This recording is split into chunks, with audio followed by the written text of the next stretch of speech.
ఓం నమ శివాయ. ఈరోజు మనం శివమహాపురాణంలో కిరాతార్జునీయం కిరాత అర్జునీయం గురించి తెలుసుకుందాం. పాండవులు అరణ్యవాసం చేస్తున్నారు. ధర్మమూర్తులు కనుక ధర్మాన్ని ఆలంబనంగా స్వీకరించిన వారు కాబట్టి వాళ్ళు అరణ్యవాసం చేస్తున్నారు. కథను కథగా వినడం వల్ల మనం పొందే ప్రయోజనం ఏమీ ఉండదు. ఇది చాలాసార్లు మీకు పురాణాలు చెబుతూనే ఉన్నాను. కథని మనం విచారణ చేస్తూ ఉండాలి. ఒక పద్యం చదివితే కాసేపు కళ్ళు మూసుకుని ఆ పద్యం అలా ఎందుకు వచ్చింది అని ఆలోచించాలి. పాండవులు అరణ్యవాసం చేస్తున్నారు అని తెలుసుకున్నాం కదండి. పాండవులలో ధర్మరాజాదులకు కృష్ణుడు భగవానుడని ఖచ్చితంగా తెలుసు. కుంతీదేవి ఈ విషయాన్ని ఎన్నో మార్లు చెప్పింది. కృష్ణుడిని పాండవులు ఈ అరణ్యవాసం ఏమిటని కానీ, ఈ కష్టాలు ఏమిటని కానీ అడగలేదు. వాళ్ళు ఎప్పుడూ కృష్ణుడిని దెప్పి పొడవలేదు.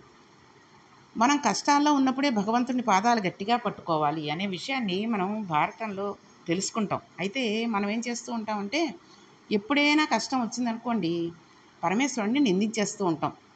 ఇంతకంటే చాలా తప్పులు చేసిన వాళ్ళు ఉన్నారు, వాళ్ళని ఏమీ చేయలేదు, నన్ను ఇంతలా ఏం చేసావు, వాళ్ళు ఏం చేశారని వాళ్ళని ఉద్ధరించేస్తున్నావు, నాకేమీ ఉపయోగం పడేటట్టుగా నువ్వు చేయట్లేదు, నిన్నెంత నమ్ముకున్నాను, ఎన్ని పూజలు చేశాను, ఎన్ని ఉపవాసాలు ఉన్నాను, ఎన్నిసార్లు నీ గుడికి వచ్చాను, ఇలాంటివన్నీ అనేస్తూ ఉంటాం.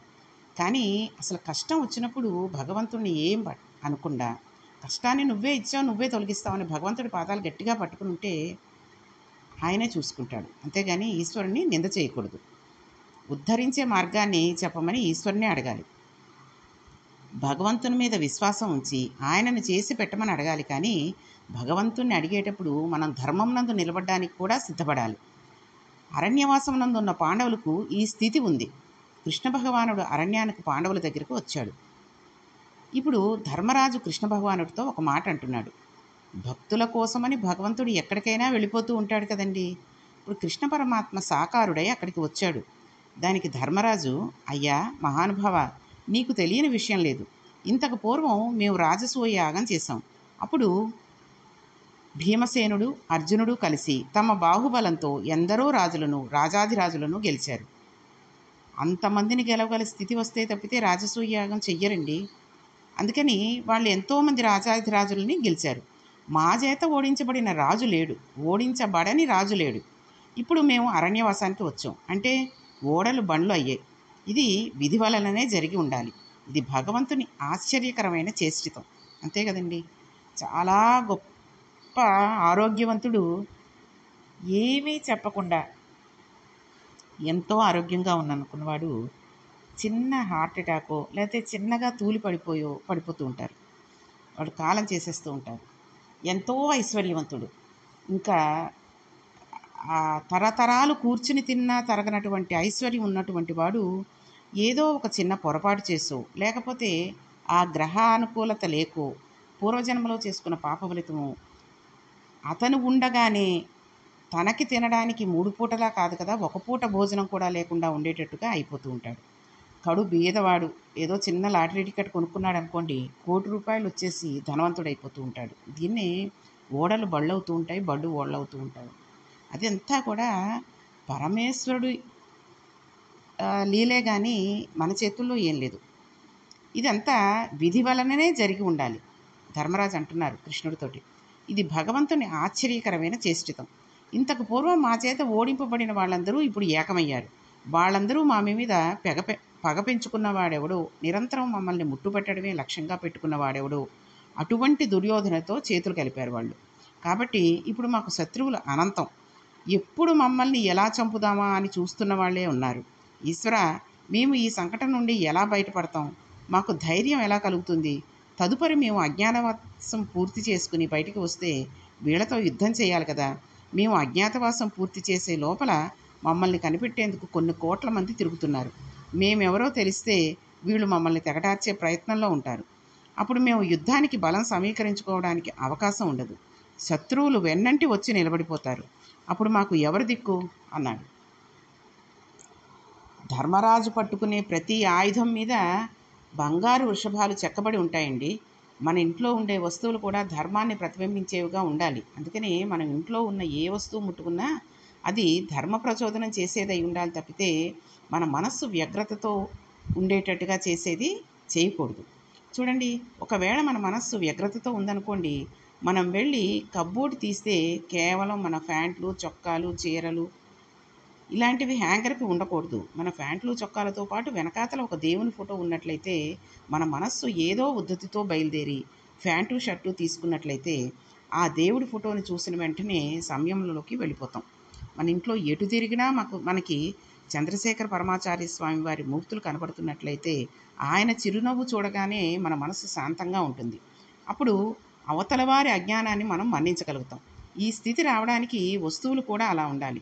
ఇలా అన్నాం కదా అని చెప్పేసి కట్టి విడిచేసిన బట్టల దగ్గర ఉతికాల్సిన బట్టలు వేసే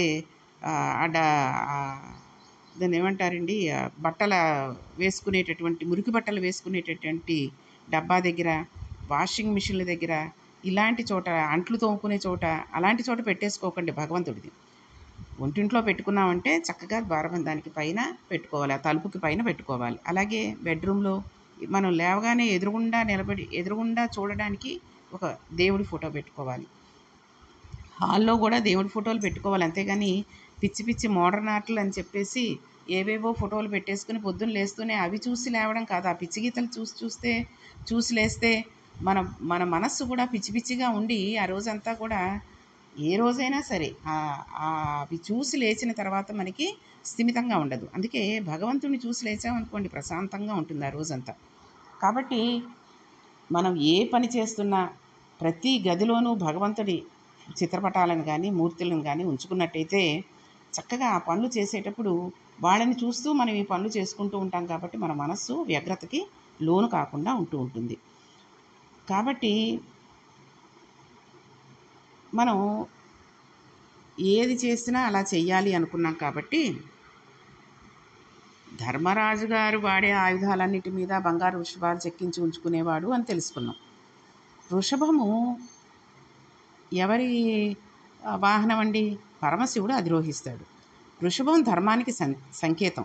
నేను ఆయుధం పట్టిన ధర్మానికే పట్టాలి, నేను ప్రాణం వదిలితే ధర్మానికే వదలాలి, నేను ఇలా పట్టుకుంటే వృషభాలు కనబడుతూ ఉండాలి, నిష్కారణ బాణ ప్రయోగం జరగకూడదు అనుకునేవాడు ధర్మరాజు. అందుకని ఆయన ఆయుధాల మీద కూడా వృషభాలే ఉండేవి.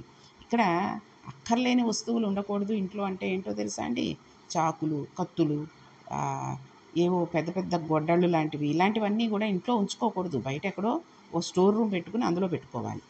కాబట్టి ఇక్కడ ధర్మరాజు ఆయుధాల మీద అలా వృషభం ఉంటుంది. అర్జునుడికి గాంధీవం ఉంది, దాని మీద బంగారు పద్మాలు ఉంటాయి. పద్మంలోంచి లక్ష్మీదేవి ఆవిర్భవించింది. లక్ష్మి అంటే జయం. ఇది పట్టుకున్నానంటే అంతా జయమే.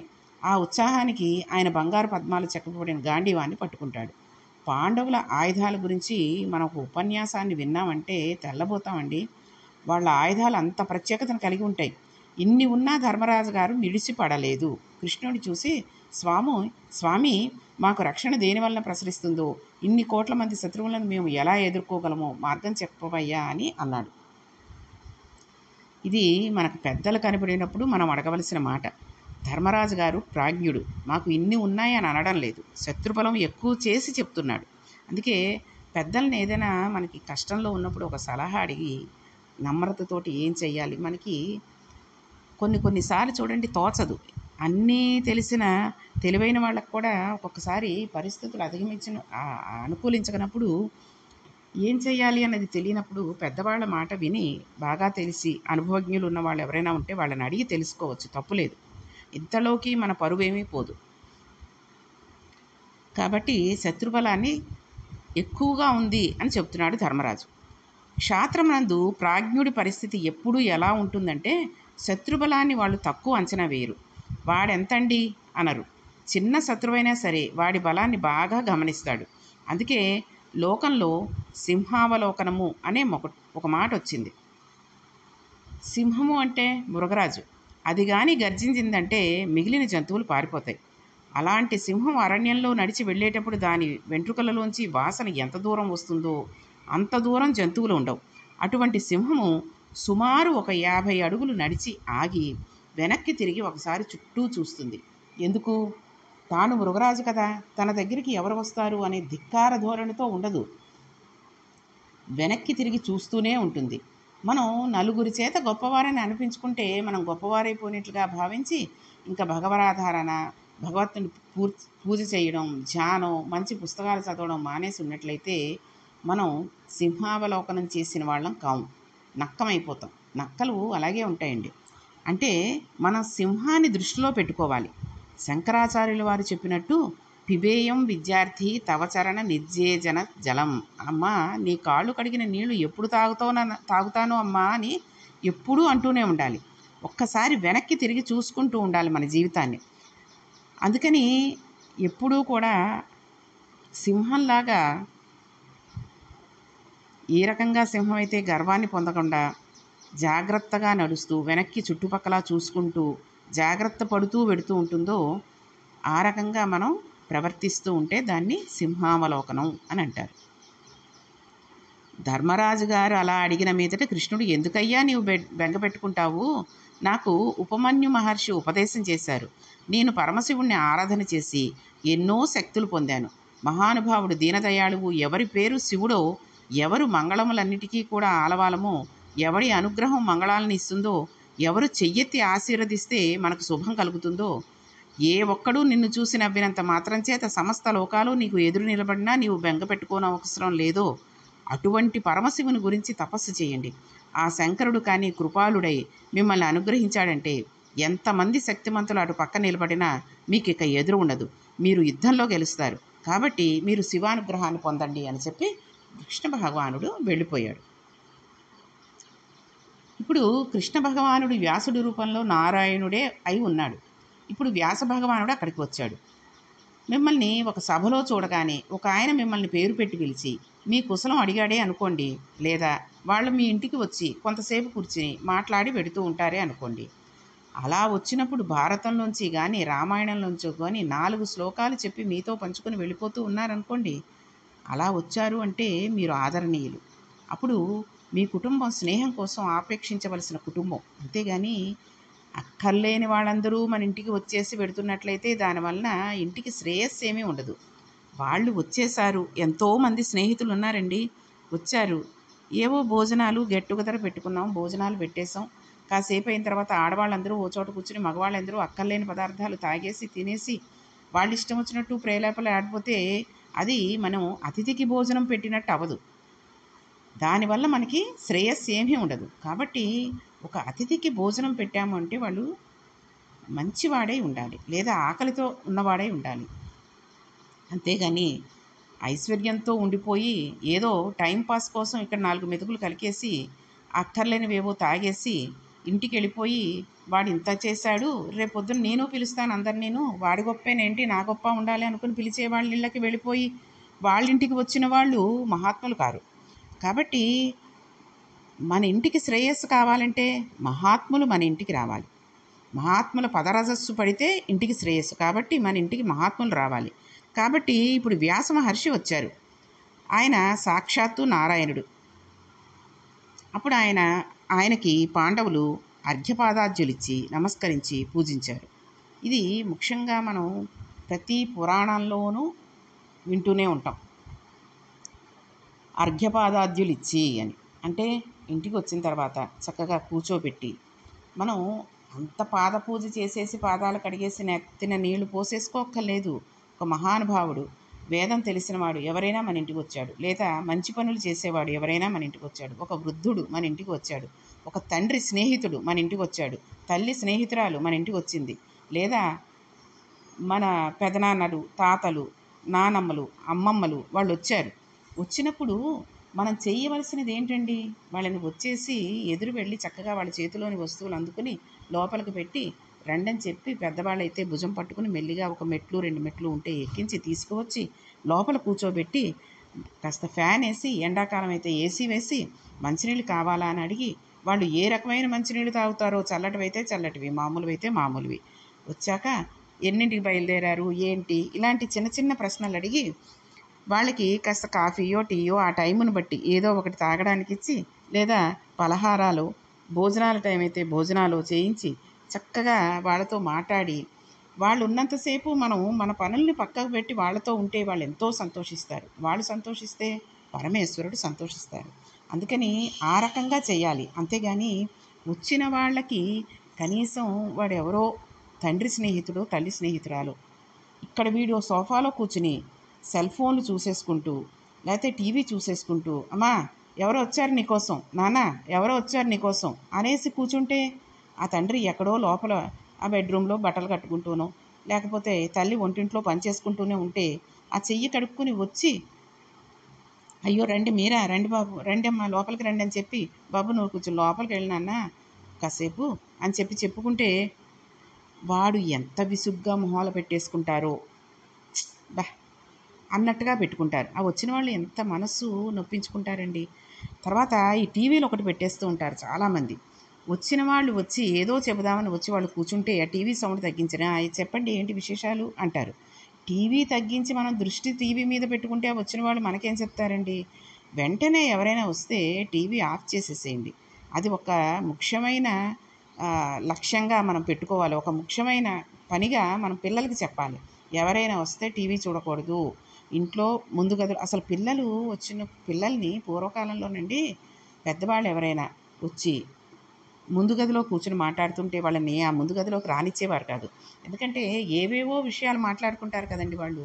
అలా మాట్లాడుకునేటప్పుడు పిల్లలు విని తెలిసి తెలియని తయంతో కొంత కొంత విని కొంత కొంత వినక ఇంకోళ్ళ దగ్గర మాట్లాడితే అది అనవసరమైన మాట కింద తయారైపోతుంది. కాబట్టి పిల్లల్ని ఎవరిని కూడా పెద్దవాళ్ళు చుట్టాలే కాదు, పెద్దవాళ్ళు ఇంట్లో అన్నదమ్ములు, అక్క చెల్లెళ్ళు, లేకపోతే తండ్రి కొడుకు, తల్లి కూతురు ఇలాంటి వాళ్ళు మాట్లాడుకునేటప్పుడు కూడా మీకెందుకమ్మా ఇక్కడ, మీరు ఆ గదిలోకి వెళ్ళి కూర్చోండి, మీ గదిలోకి లేకపోతే బయటికి వెళ్ళి ఆడుకోండి అని చెప్పి పంపించేసేవారు. కాబట్టి ఇంటికి వచ్చిన వాళ్ళని ఎంత మర్యాదతో చూడాలి అనేవి పురాణాలు మనకి చెబుతూ ఉంటాయి.